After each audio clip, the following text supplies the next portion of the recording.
We have talked about the fact that everything that we were conditioned to believe was true about life in home, school, and church has had to be reversed since we grew up a little bit. And of course, this includes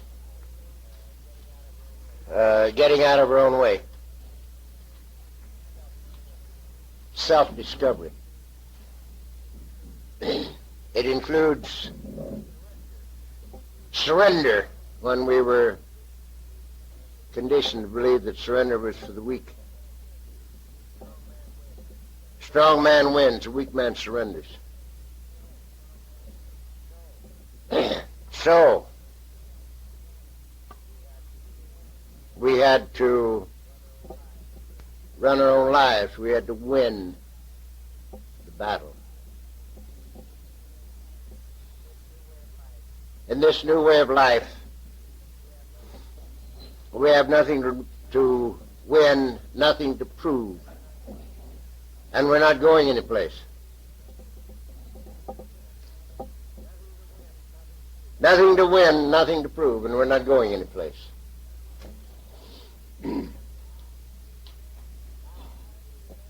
Now, I am either going to run my life and take the consequences thereof, or I'm not going to run it and take the consequences thereof. One or the other of those things I must do. We cannot do both. Again, it's written that you can't serve two masters. Either you cling to the one and despise the other, or vice versa. A house divided against itself can't stand. So either I'm going to run my life and take the consequences thereof, or I'm not going to run it and take the consequences thereof.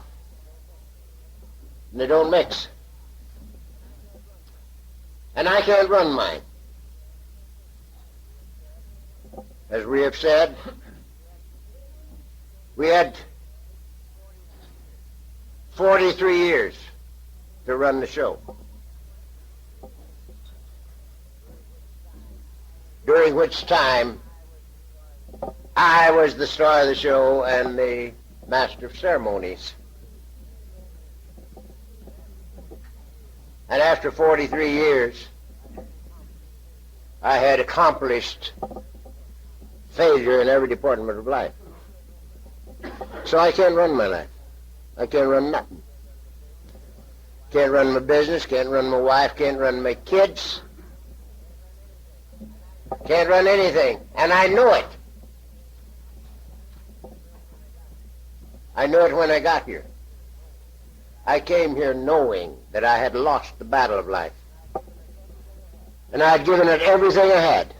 I gave it my wife, my kids, our home, my job, my health, my sanity, and my money. And I lost.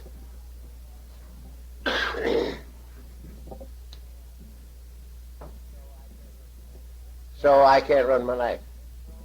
It's no big deal as far as I'm concerned, however, because I don't need to. Because I've lived for 29 years in total expectance of guidance and direction. So, I don't need to run my life. It isn't necessary. And I can't. And I accept it. Now, the next premise is that God is either sufficient unto all of my needs, or he is not sufficient unto all of my needs. One or the other. If he is not sufficient unto all my needs, there's nothing to worry about. Because in that case, life is not worth the candle. The sooner it's over, the better. We might as well knock this thing off and go down with the bus and fill it full of liquor and shack up.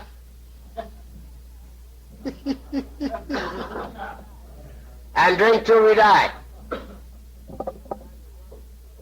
If God is not sufficient in all our needs, the sooner it's over, the better. There's nothing to recommend life. So if he is not sufficient, there's nothing to worry about. And if he is sufficient unto all my needs, there's nothing to worry about. So I got you both ways. Got you both ways. Because if he is, all I have to do is to act like his kid and prove that I am. And that's written like this: act as though I am, and I will be, saith the Lord. Act as though I am, and I will be. So, that's all I have to do. To act as if it were true and prove that it is true. And that's what we do in this program of ours. There's nothing else to do. There's nothing else to do because we've already lost. We've already been to human power.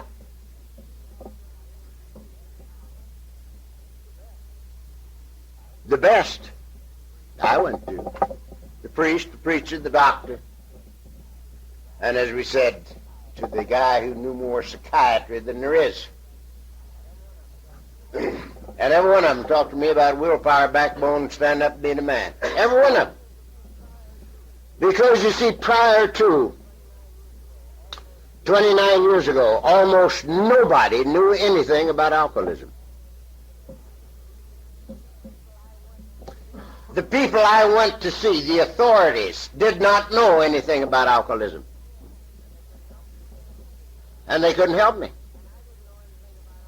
And I didn't know anything about alcoholism, and I couldn't help myself. So I had to keep right on drinking until the bottle killed me, before I could even come here to investigate.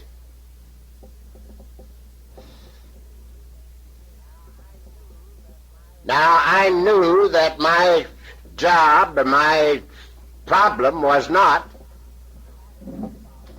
the lack of willpower, or the lack of backbone, or the lack of being able to stand up and be a man. I knew that. I was born with a pitchfork in my hand. I can't remember when I wasn't working. I always worked. And I was a pretty good athlete in my day. And I can say that without fear of successful contradiction, because there's nobody here old enough to remember.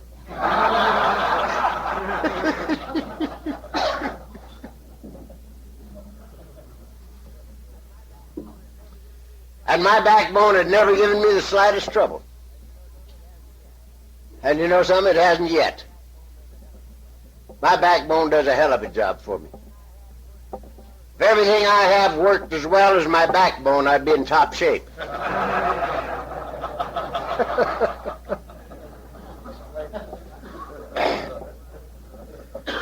If you want to make a question on that, talk to me tomorrow about it. So, it isn't backbone. It most certainly isn't willpower. If there is ever a group of people on the face of the earth who has willpower, it's the drunks of the world. Well, we got willpower to burn. I could get whiskey in Kansas on election day if it fell on Sunday. It depended only on how high I was walking off the sidewalk, how long it took. Any place in the country. If the need was great, it didn't take very long to get a jug. Every time I hear these earth people talking about backbone, willpower, I want to ask them one question. How many of them ever crawled a mile in the mud after dark just to get a bucket of ice? It's par for the course for a drunk, you know. We got willpower to burn. And in the standing up and being a man department, we can give them cards and spades. If there's ever a bunch of philosophers on the face of the earth, it's the drunks of the world. We have all the answers for everybody but us.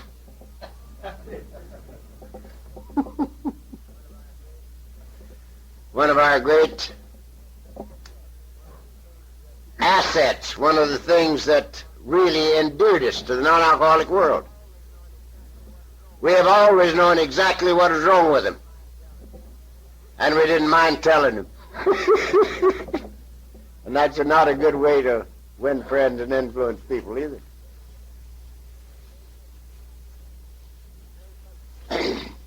We're a great bunch of philosophers. You could go right now into any bar in this part of the country and ask the first drunk that you bumped into any question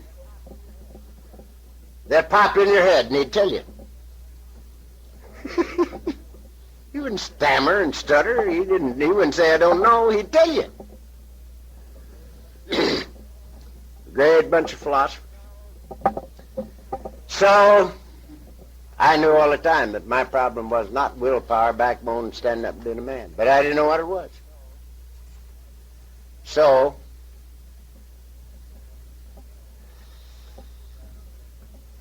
I had to keep right on drinking until I died before I could come here and find out.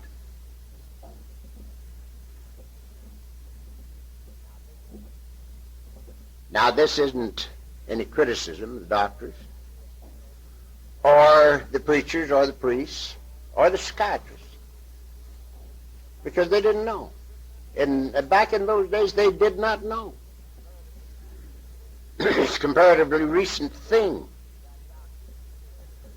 that doctors and priests and preachers and psychiatrists, a great percentage of them, have made it their business to find out something about the disease of alcoholism. And they can presently tell us and tell us where we can go for help. But in my day, this was not true. Thank God. There's so much more known about it today than there was then, that many people can find out and come without having to destroy themselves, as some of us did. However, Mrs. C says to me quite often, supposing I had have known something about Al-Anon back in the days when you were drinking, supposing Al-Anon would have been here, and I was in it, and I would have known a little bit more about how to handle you or how to treat you, not handle me, but how to treat me. Do you think that it would hasten you into the society before you came? And I say I don't really believe it would have. In my case, I don't really believe it would have. Because I am one who certainly could not hear till I could hear, and could not see until I could see.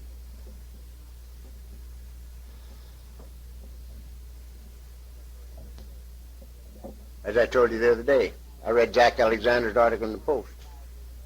In 41, and 5 years later, I remembered that I'd read it. I was 4 sheets in the wind when I read it. And I remembered only 2 things about it: that drunks helped drunks and didn't drink. And they called it Alcoholics Anonymous. And that's why I said to myself, if I ever live to get out of this bed, I'll find AA.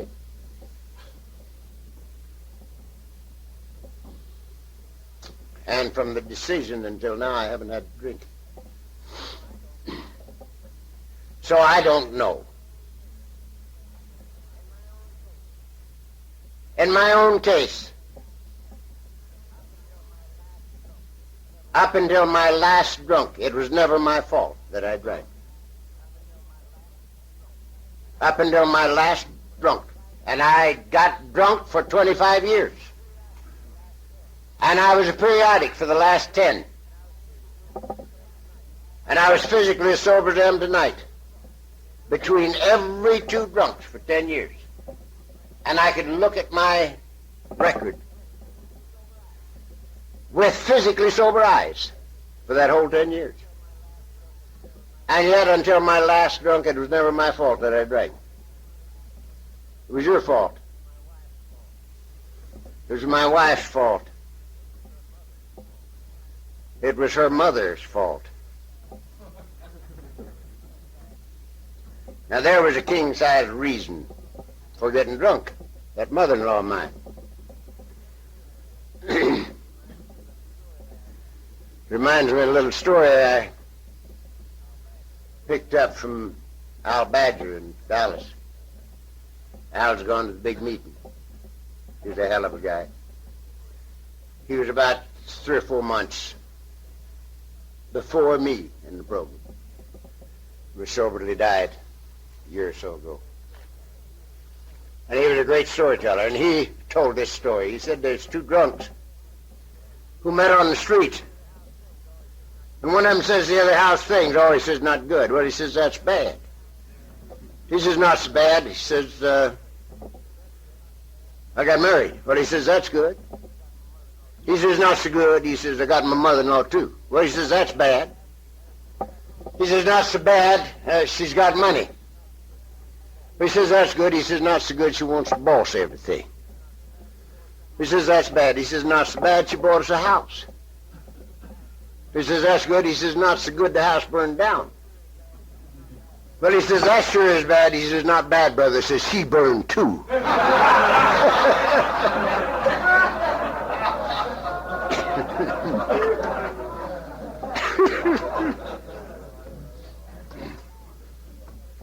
Until that last excuse has got to go to the boards. It's got to burn up. If you and I have one excuse left, that is still acceptable to us, we have another drunk left. Nobody is going to do the things necessary to obtain and maintain sobriety. If there is any way to pin this on to anybody else, your mother-in-law or your boss or anybody else, we're not going to do it.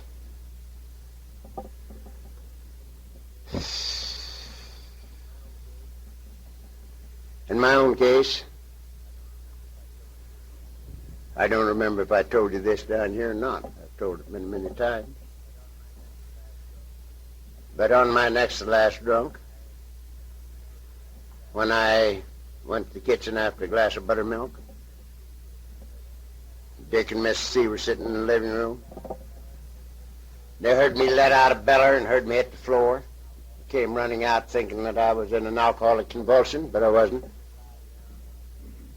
I was just lying there on the kitchen floor as peaceful as anybody ever saw, doing nothing, but they couldn't wake me up. And they tell me I was a peculiar color. I was blue. They got all exercise and called the oxygen squad, and they came down. And after a while, they woke me up. And they told me that,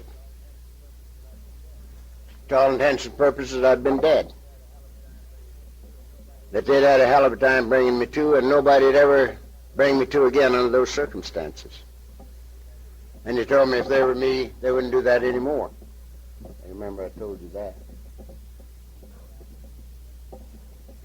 But I did it again. But the thing I want to tell about this time is this. That about 24, 36 hours after they had brought me to, I was able to get the old dirty bathrobe on and start walking off this drunk. Now, that's the way I had to sober up. I never heard of an easy way to sober up until I got to Alcoholics Anonymous. The only way I could sober up was to die until I could live. And I did it mainly walking. And I've got the old bathrobe on, and I'm walking up and down the living room floor, back and forth, sweating, freezing, shaking, dying, and walking. Miss C was standing over the fireplace. And I was walking away from her. And she said, "Chuck, don't you think you might get a little help if you'd read the book Alcoholics Anonymous?"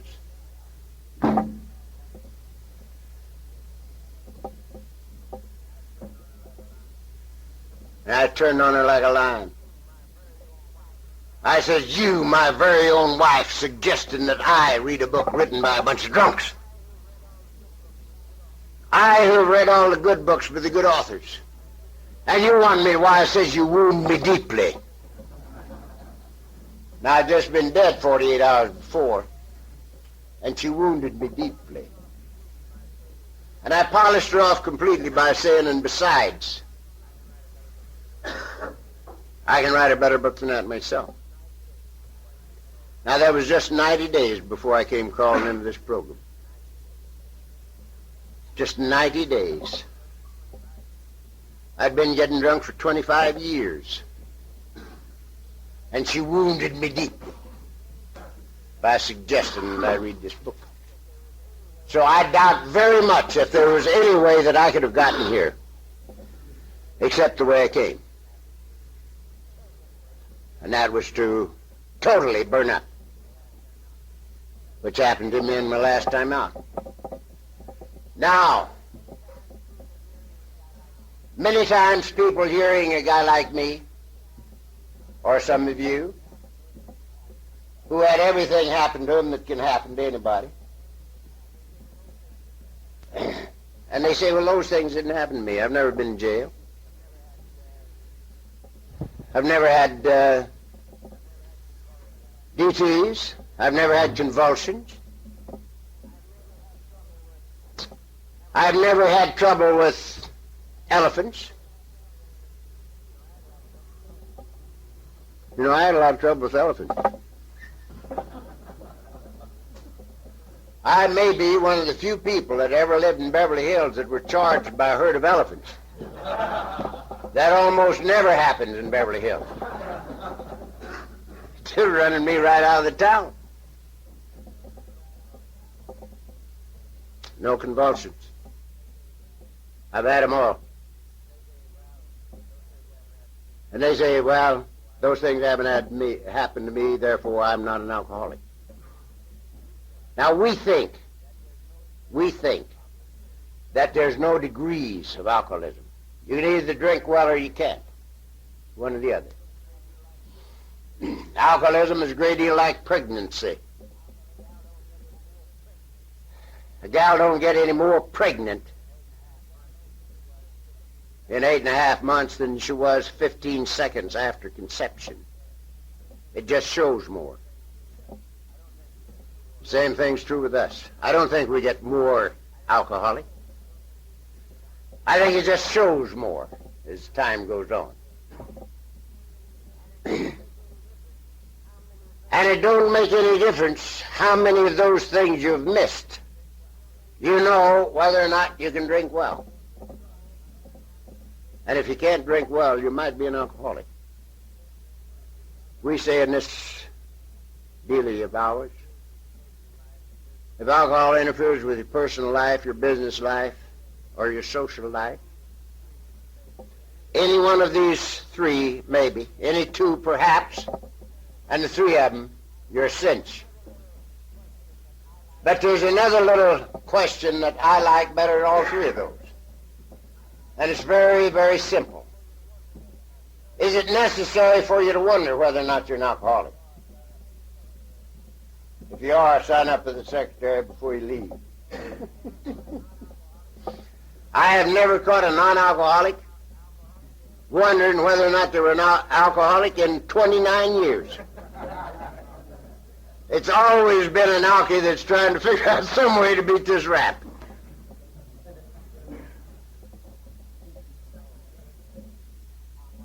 So it isn't how much or where or when. It's what it does for you. I'm mindful of a number of years back, we had a doctor in San Francisco, quite a member of Alcoholics Anonymous. He was a gynecologist. As a matter of fact, he was 5 times a doctor. He was a doctor, a surgeon, an obstetrician, a gynecologist, and a psychiatrist. He was qualified in all those fields. And he told us a little story. He said he was operating a lady who was getting pretty well along in years, past 60. And he had determined in her examination that her arterial tree was very weak. And he had also determined that she'd never had a drink of liquor in her life. And for post-operative care, he prescribed a little brandy. And they started giving this biddy a little brandy. And he said on the 3rd day after the operation, she stole the keys from the nurse and got into the brandy.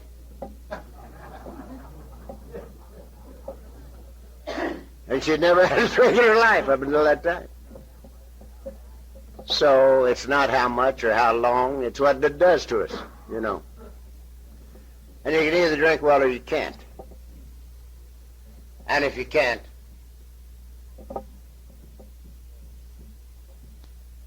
this program is for you. And the quicker you embrace it, and the quicker you do something about it, the better. Because alcoholism gets worse, never better, in its manifestation. I'm actually 29 years worse off so far as successfully drinking liquor is concerned than I was when I got here. And I know it. I know it, and I don't have to take a drink to prove it. But because I have been close to and active in this program for the whole time I've been here. And when you're close to and active in, all you got to do is keep your eyes open. Your friends are forever taking that drink for you. You don't have to take it. They do your experimenting for you if you keep your eyes open. Now, there are 2 or 3 little things that I want to add to this before I take off.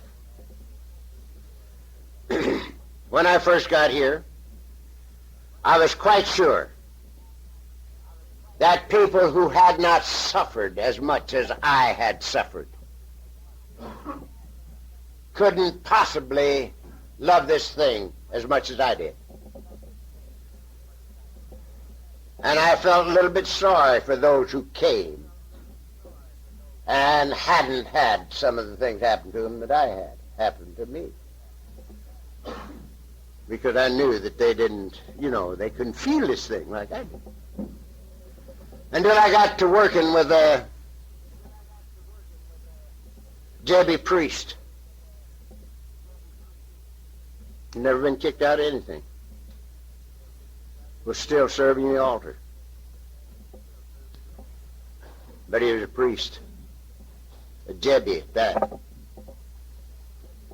And it gradually dawned on me that I was a drunken nobody. Nobody gave a damn whether I drank or didn't. Half a dozen people. But a J.B. priest, how much they must suffer in doing a bad job. And I got to working with my banker. And he was one of the biggest bankers in the country. He was an internationally known banker. He taught banking. He was a $1-a-year man with the United States government for quite a while. And he'd never been kicked out of anything. He belonged to everything in town. Never been kicked out of his home. He lived in Fremont Place. You can only get in there and out one way. No cross streets, no out to the other end. You go in and out the same way. It's private. There's where he lived. And he'd never been kicked out of home. Never been kicked out of anything. But he couldn't drink well. And he wasn't doing his job well. And he came to Alcoholics Anonymous. And when the time came, when he felt that he had to start trying to give this thing away, he went to his committee. He was chairman of the executive committee of one of the biggest banks in the city. And he went to the committee and he says, look, I have an alcoholic problem. And I have found a way that might let me live for the rest of my life without drinking. And one of the things we must do is to work with alcoholics. And he says, I'm going to have to start working a bit with alcoholics because they've worked with me. And I'm sober. And I'm going to have to talk a bit. And people might know. And it might be damaging to this bank. And so I'm submitting my resignation to this committee right now for your action. And they says, go to your office. And he went out. And he was almost to his office when they opened the door and called him back. And they says, whatever you feel that is necessary for you to do, do. And we're with you 1,000%. Isn't that beautiful? And this was one of the most humble men I've ever known in my entire life. Up until the time he died. He's the guy that allowed me to buy my business.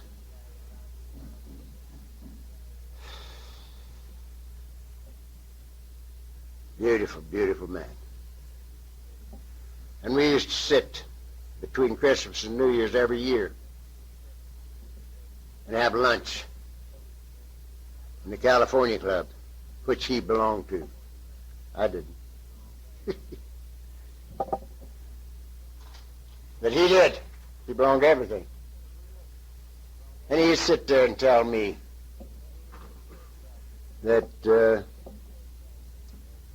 that lunch with me between Christmas and New Year's every year was the high point in his year. And I'd sit there and bawl like a baby. Fabulous man. Never got kicked out of anything.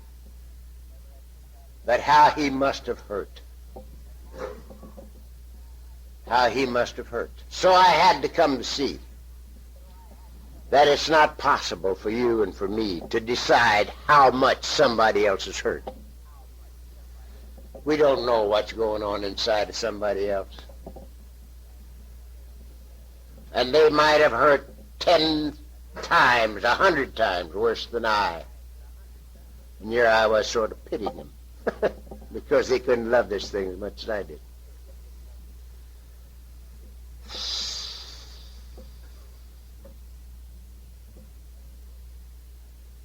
Also, I knew very well that when people didn't practice these principles like I thought they should, they couldn't stay sober. Our book tells us we cease to fight anything and anybody, or everything and everybody. We cease to fight. We had an old boy in our group in Beverly Hills that fought everything and everybody. He was a year and a half sober when I got here.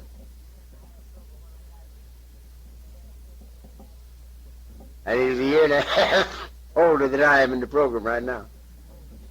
And he never did quit fighting. He still fights, and he's practically a dead man. Now, back in the old days, I used to try to make him speak to me. And he wouldn't do it. Maybe a whole year would go by. We were in the same group. And I couldn't make him speak to me. And I'd do sort of stuff like this. I'd walk up to him in the middle of a sentence, talking to one man. Because he'd have to, have to do something. Well, he did. He turned on his heel and walked off without even finishing the sentence. I couldn't make him talk to me.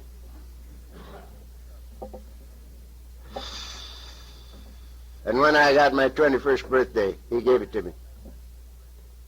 And this roughneck kissed me on the neck when he gave me my birthday cake. He may be one of the guys that loves me the most in this town now.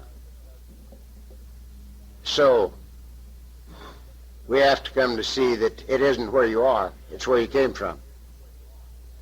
Now, Eddie just might have grown 10 times more than I did in this program. But he didn't start even with me.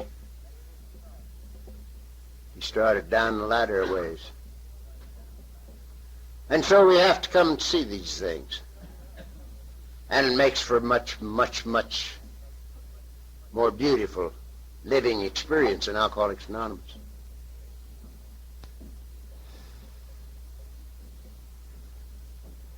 Now, there's a little verse in the book which I won't quote because Doctor don't want me to. But it says this.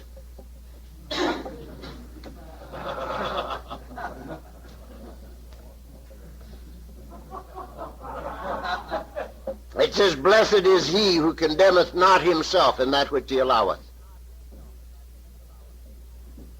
Blessed is he who condemneth not himself in that which he alloweth. What does that mean? I believe it means that if you can do a thing without condemning yourself, it's not so bad.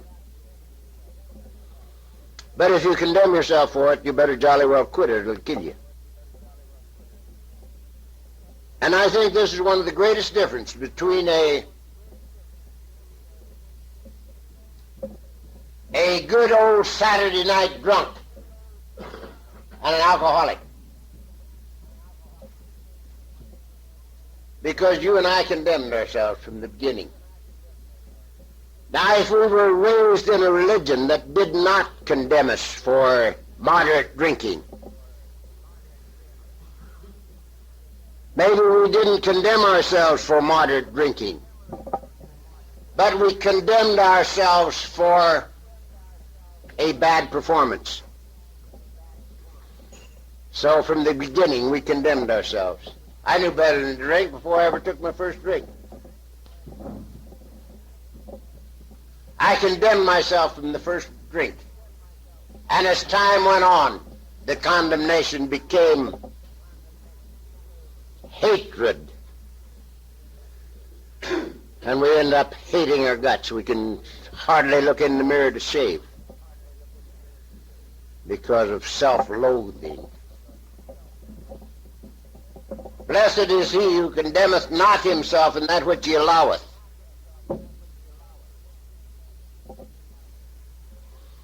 Now again, this tells us this, that there's no particular way that you can classify so-called sin amongst those people around you. Many people can do things that I can't do and don't condemn themselves at all. Personally, I could do things, many things, 5 years ago that today I cannot do.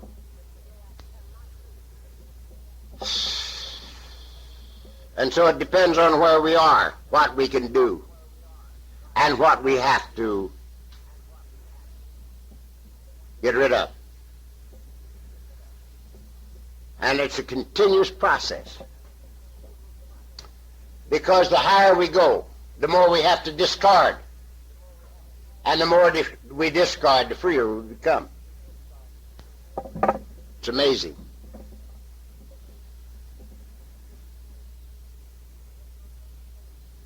There's no such thing as the meaning of a word. Now this blows my mind. And the way it came about, I got to thinking some time back that the first 2.5 pages in chapter 5, which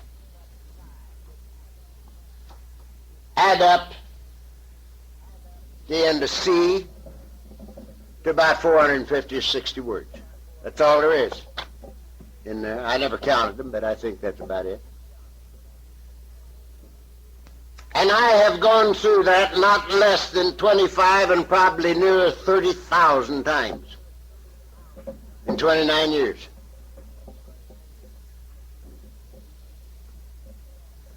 And you might say, well, that must be the driest reading on the face of the earth. It's not last week's dishwater, it's last year's dishwater. But it isn't.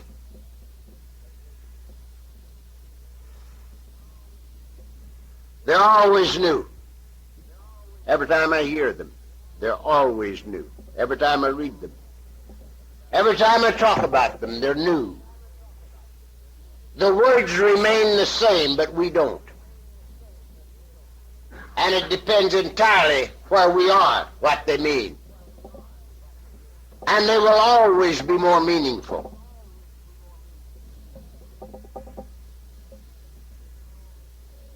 They always take a new meaning, depending on where we are.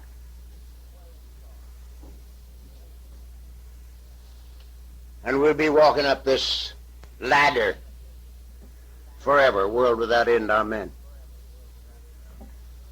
Now here's another thing I liked to think about, sitting up there on my hill. I believe that I'm right in this, and if I'm not, one of you sailors can correct me. I think that when you're sitting in a boat at water level, on a clear day, the horizon is 7 miles. I think that's as far as you can see when you're at water level. Now I'm up maybe 1,000 feet above the water level. And on a clear day, my horizon is almost limitless. 150 miles I can see.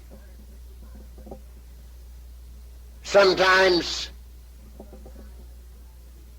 Catalina Island, San Clemente Island, and Point Furman are all close enough that I could seem like I could skip a rock to them. You know? Just that little bit of elevation changes the horizon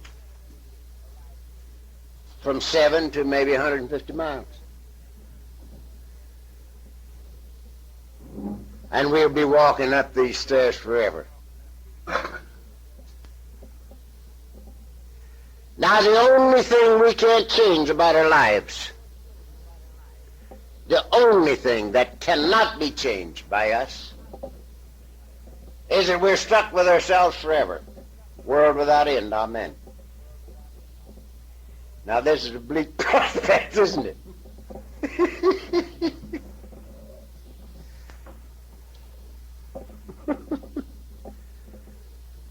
We get to thinking about committing suicide, you know. You can't make it. You can't make it. You're stuck with you forever.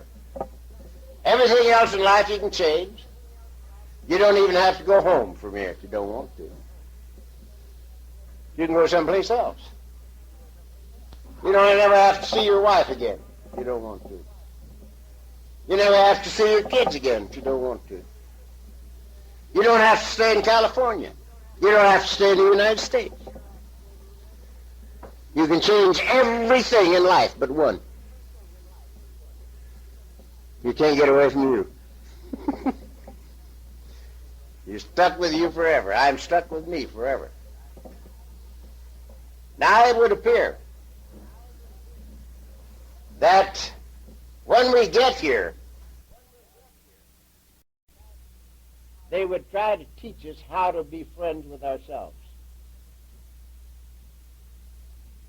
But they don't. They teach us how we have to work with other people. Be sure that we make a good impression on the neighbors and the people around us. You know? We have to show respect to our elders, particularly the priest and the preacher and the mother-in-law. But they don't tell us how to get along with us, how to become friends with ourselves. Now, in my opinion, sobriety, the definition of sobriety is the ability to live comfortably, peacefully, and joyously with me. This is sobriety. And anything short of it is partial sobriety. When I got here, we didn't think of these things. When I got to the program, all of us thought if we hadn't had a drink today, we were sober. And we talked much about putting the plug in the jug, putting the plug in the jug, putting the plug in the jug. I never had any problem putting the plug in the jug. I was periodic for 10 years. And after every drunk, I put the plug in the jug. Periodics have to get sober. There's no way a periodic can keep from getting sober. Because we're pigs. We drink everything there is that's too thin to chew. And we drink it all. The time comes when we can't get it down, we can't get it up, and we can't live, and we can't die. So we have to get sober. So I never had any problem putting the plug in the jug. I quit forever, with and without a solemn oath.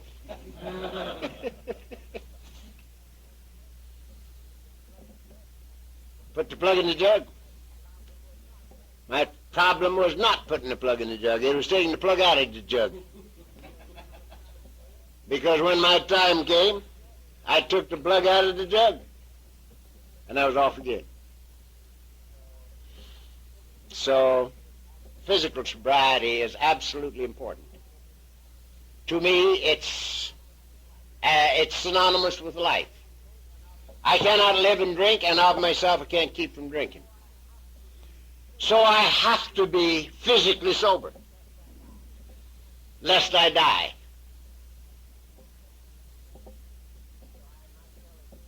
So I am not selling physical sobriety short. It's the foundation under sobriety. But sobriety is physical, mental, emotional, and spiritual. 4 parts of the same thing, and it adds up to the ability to live comfortably, peacefully, and joyously with me. This is sobriety.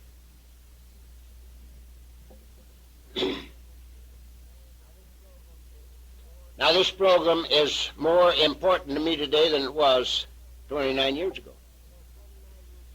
Because 29 years ago, if I could have just died and had it over, it would have been the greatest thing in the world. I was born knowing that suicide wasn't an answer.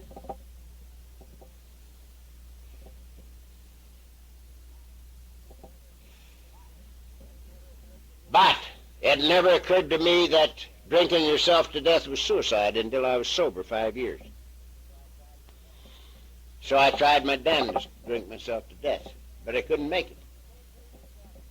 You can't drink yourself to death if you want to die. The guys that die with alcoholism don't want to die. If we want to drink ourselves to death, we just go nuts and stay nuts, but we can't get over the brink. I want to make this point. One of the great big insurance companies of the country was built by a man whose son got sober in Alcoholics Anonymous. He was an attorney, and he was never going in the insurance business. He was going to stay an attorney. And it was a beautiful empire.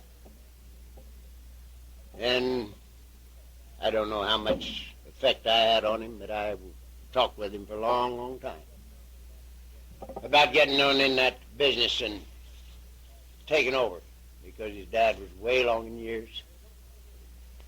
And he eventually did. And he was the man that built this empire. And he was pretty old. And he was doing a bit of drinking. And his son talked to him a little about it.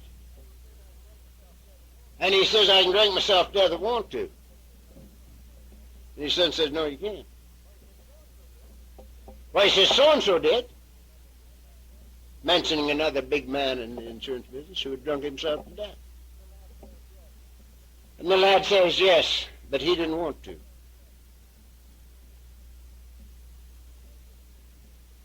And it hit me like a ton of brick, because that's what I was trying to do, but I couldn't make it. The thing that hastened me into Alcoholics Anonymous after 25 years was that I knew I wasn't going to die. I was going to stay insane. And I'd sit there in that chair of mine, thinking about the boys, my boys. When the kids in the block says, where's your dad? And they'd say, he died. And they'd turn and walk off. Because they couldn't tell him I was in patent, with just enough left to know how to tie my shoes and why I was there. You know? That kind of dreaming drives you nuts. It drives you nuts. So it helped to drive me in here. We can't make it if we try. And it never occurred to me until I was 5 years sober that drinking yourself to death was suicide. But of course it is. Now, how am I going to stay sober? I have to be sober. Sobriety in life or synonymous. How am I going to stay sober? I'm going to so perform that I'm comfortable right here. That's the only way I can stay sober. When I get to feeling a certain way right here, I'll get drunk.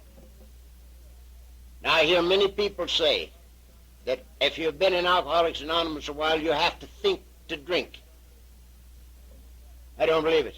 I don't think you have to do anything but quit doing the things that keep you comfortable right here. And you wake up drunk.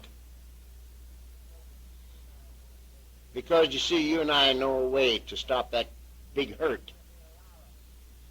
And if we allow it to hurt like it used to hurt, we'll be just as drunk as we were in the old days.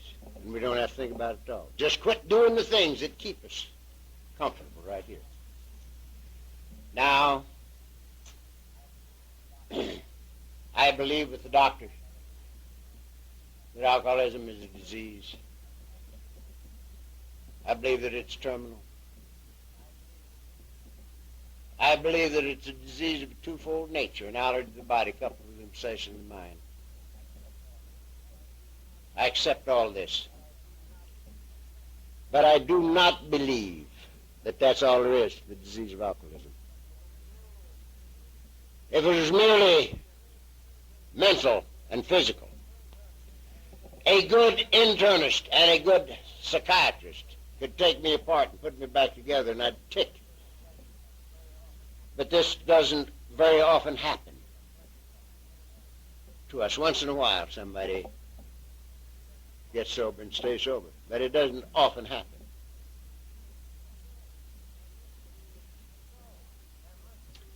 So there must be something else to this deal.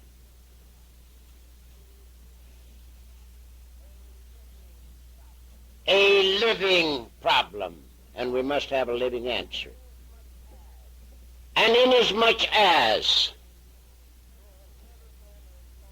there has never been a mass recovering program for alcoholics that did not include a basic spiritual rest, then it seems kindergarten to me that the problem behind the problem is a basic spiritual unrest.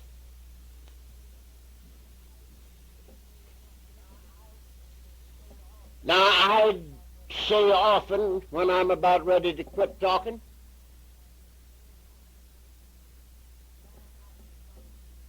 the time has to come to in our lives when we come to see that if there be fault, it's mine.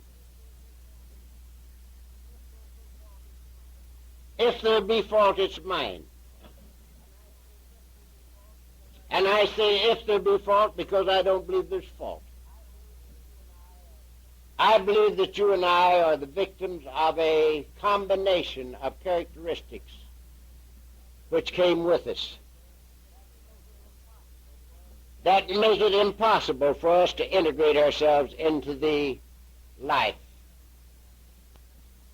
that we're born into this so-called civilization that we're born into.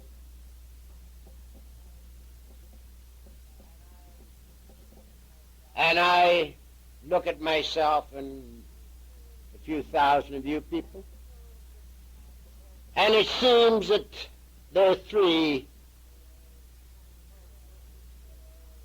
characteristics that are common to all of us, so common that they're so easy to see.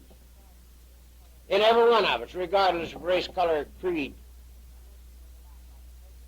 religion or the lack of it, education or the lack of it, which side of the tracks we were born on, don't make any difference. Every alcoholic that I've ever known, almost throughout the world,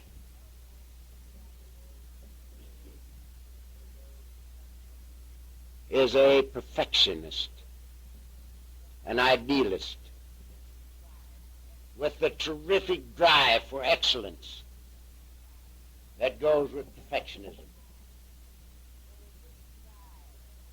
It is this drive for excellence that brought about the cliche that you've heard ever since you were a little guy. This is the best mechanic we ever had in the shop, but the best lawyer that ever hit this part of the country, but the best stenographer we ever had in the office, but she can't get down till about of a Tuesday or Wednesday. Drinks too much. Terrific drive for excellence.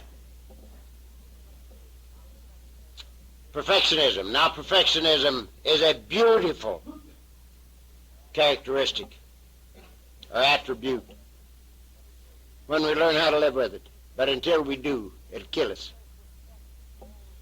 It makes us set goals for ourselves that we cannot attain. And we're forever disappointed in our own performance. And it makes us demand more of those around us than they can put out. And it makes it necessary for us to make them over. Our wives and our kids, and the people that work with us, and so on. It's a killer until we learn how to live with it. Perfectionism, idealism. And it's very evident in all of us. The second thing is that to a man, we were born with the interior awareness that life should be a good and a big and a beautiful thing. I knew when I was 6 years old that life should be like it is now. My insides proclaimed it. But I looked at it and it was cheap and it was dirty and it was ugly.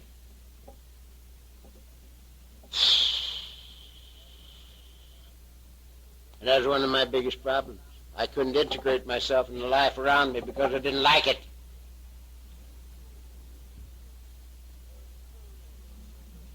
There was a scene, if you remember, in the days of Wine and Roses, that just tears the heart out of me, and I haven't had a drink for 29 years. Every time I think of it, it does me in.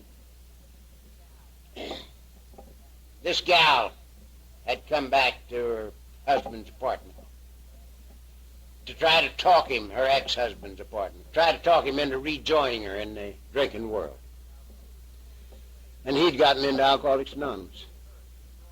And he was begging her to join him in this new way of life. And she was standing looking out the window, high above New York City.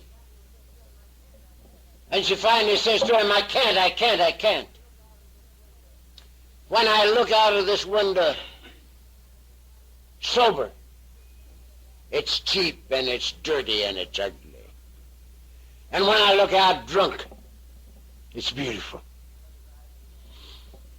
For 25 years, the only way I could stand what I looked at was to be half in the bag.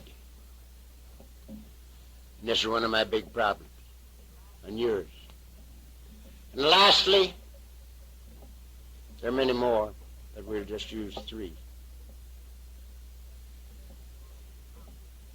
And this is the most incongruous thing you'll ever hear come out of the mouth of an alkie. And I caution you not to speak of this to your psychiatrist. We are a highly sensitive people. Now, isn't that something? When there we lay in the gutter, and the pig got up and slowly walked away.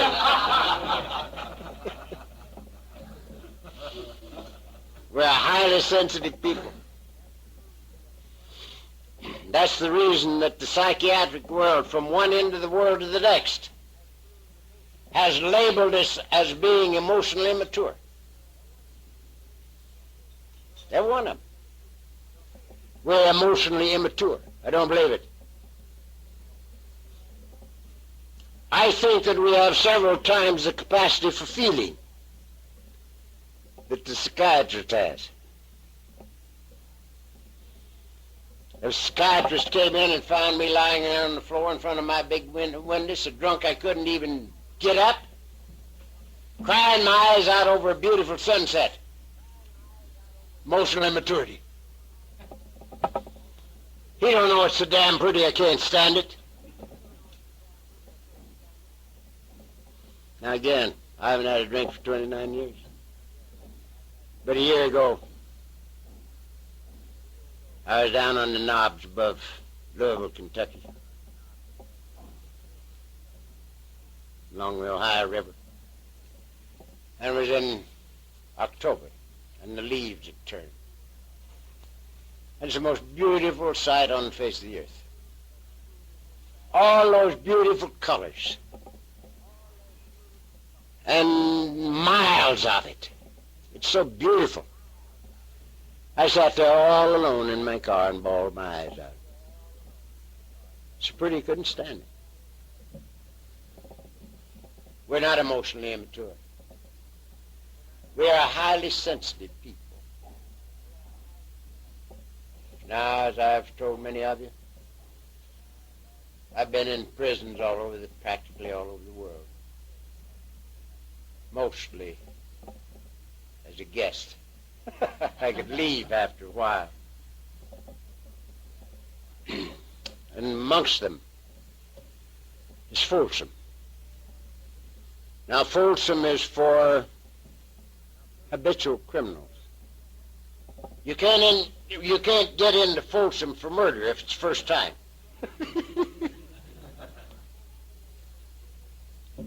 You have to be a habitual criminal to get in Folsom. They tell me up there that the swallows that build up there in those rocks used to build in Capistrano, but they're four-time losers. So they build up there in the stone wall around that place now. I stood there and talked to twice this many people, or three times this many people, and watched them cry right along with me. And the tears bouncing off of their bellies, and they make no attempt to hide it. And it isn't because they're emotionally immature. It's because of the identity. They feel right here exactly like I do. And they cry with me and they laugh with me. And it isn't because they're emotionally immature. Now, I'm convinced that people like us, when we get here, have all the characteristics for alcoholism except alcohol. All we have to do is to add a little alcohol and we're off. Very few things can happen to us. From the time we're born, we're either going to be priests, preachers, or nuns, or hopheads or alcoholics, because we cannot integrate ourselves into the life around us. And it's not because we don't want to, because we do. We want so much to be a part of, and we're forever apart from.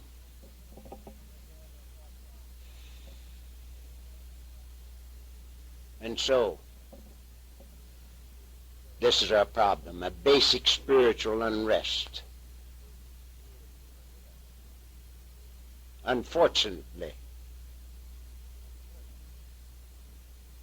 the teachers don't know the answers.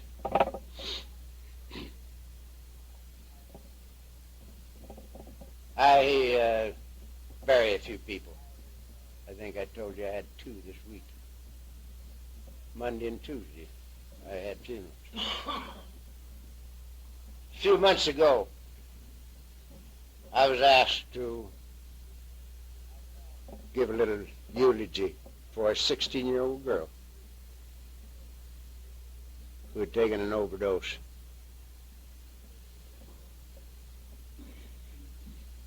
Of cocaine. That's the in thing down in my country now, cocaine.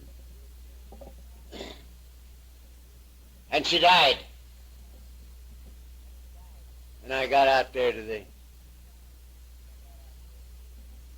place, the cemetery, because there was no chapel deal. It was just a graveside service. And that whole hill was covered with kids.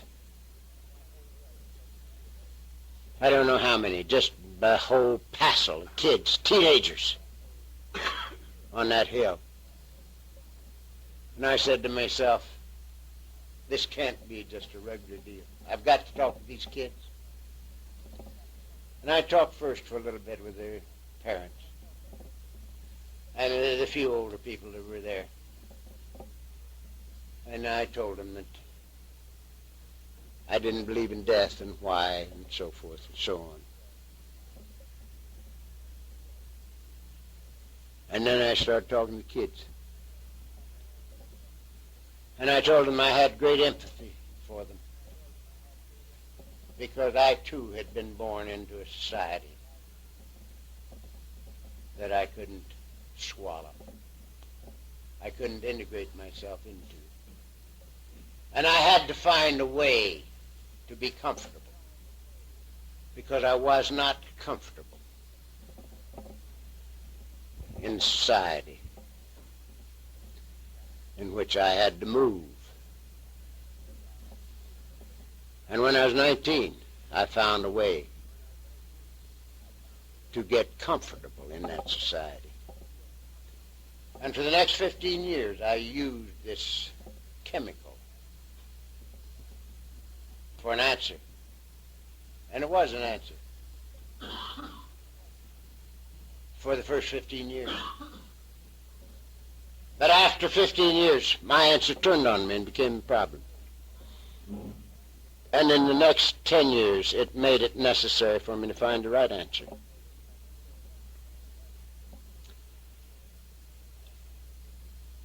And I did. And then I told these kids that if they could just come to see that there was an answer that stayed with us. This is when you're behind the acid. You got all the answers. But when the acid's gone, you ain't got none. The answer's gone too, you see. But there is an answer that stays with you. And it's so much better than any chemical that you can put in your body, that you can sing about your business, the business of living. And you don't have to repeat a dosage of chemicals. And if you just decide that you want to find this answer and make an effort, you can find it. And there are many people that will help you. And if you do this, maybe this death will be justified. Her mother called me the early part of the week. First time since I had been there. And she said there was quite a movement amongst the teachers and amongst the students to find an answer to replace this stuff. And she told me about some guy that had thrown his house open to kids there in Laguna Beach. And they wanted me to come down there last Friday, but I had to do something else, and I couldn't go. Friday a week. But isn't that beautiful that they might now be looking for something that might take the place of this chemical deal? And I want to close with this little story.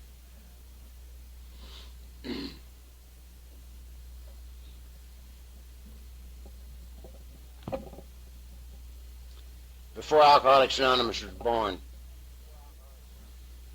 there was a chap by the name of Roland. And Roland was an alkie. And Roland was doctoring with Dr. Carl Jung, who might possibly be the greatest psychological mind that the world has produced so far. If I was learned, that would be a good opinion, but I'm not. But to me, he was tops. He was the same vintage as Freud and Adler and Jung. But it seems that Jung had a personal answer. He had a living answer, and maybe the others didn't. And Roland was doctoring with him. And every time he came back to him, he was worse. And he finally came back to him, Dr. Jung. And the doctor told him, he says, medical science has done everything in its power for you, and it can do no more. Psychiatry has done everything in its power for you, and it can do no more. And now it's my duty to tell you that your only hope is to find a spiritual experience that might save you. It's your only chance. Now, this was some little time before Alcoholics Anonymous was born. And eventually, Abby called on Bill. And eventually, Bill heard the pronouncement that we've talked about already. He might have 6 more months to live, and then his wife would have to either lock him up or bury him. And he called out, God, if there be a God, reveal yourself to me now. And something happened. And he got sober. And he shared this thing pretty well until he died. Never had to drink anymore. Now, after he and Dr. Bob and some of the rest of them had worked out this formula and had proven that it worked if you and I work it, and had put it in this book for us, Bill heard about Roland and his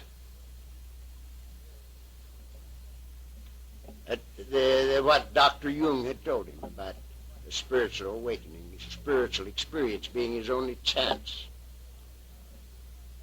And Bill wrote to Dr. Carl Jung in Zurich, Switzerland.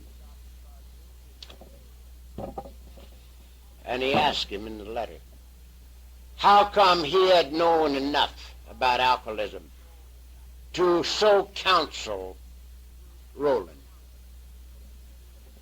as he had done? And Dr. Jung wrote back, and he told Bill, in essence, that he had always known that the alcoholic's problem was his search for unity. His search for unity, and he couldn't find it.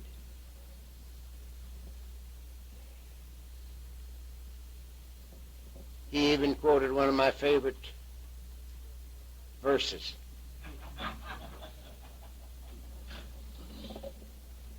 As the heart, H-A-R-T, as the heart panteth after the water brook, so panteth my soul after thee, O God.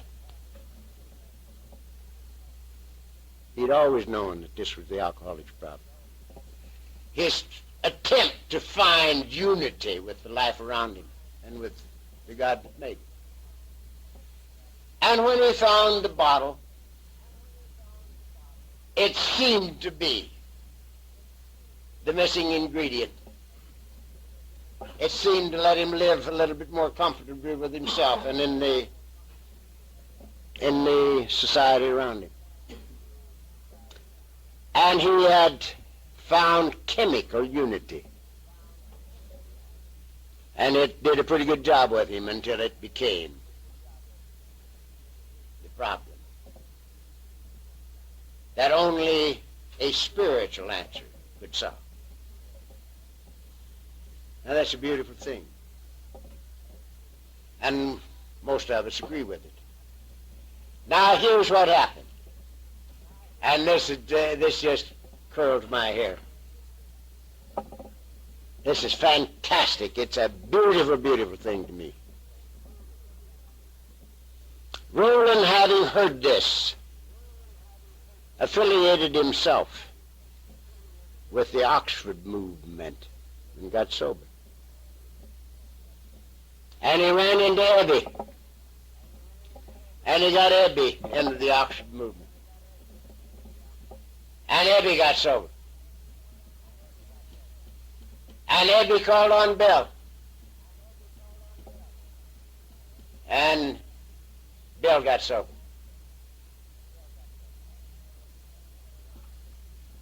And so the finger of God. Oh, this is so beautiful. In our entire history, the finger of God is so evident all the way through it.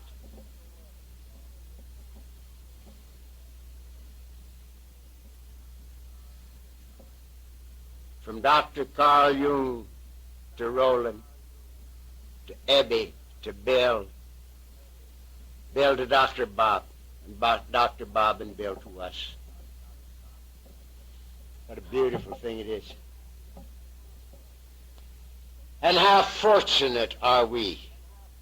I believe it's to be the most fortunate segment of humanity, of God's kids. Because you see, we have to find an answer lest we die.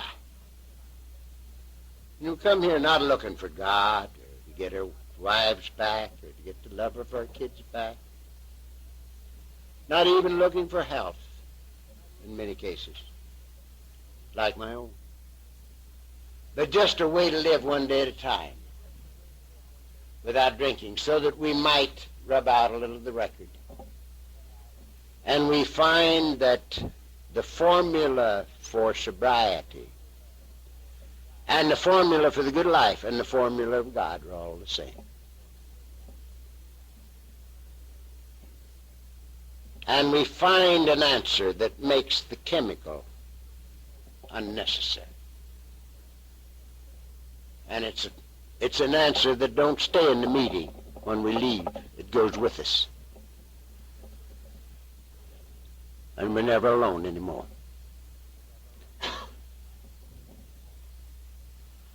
How fortunate can a man be? God bless you. Thank you very much.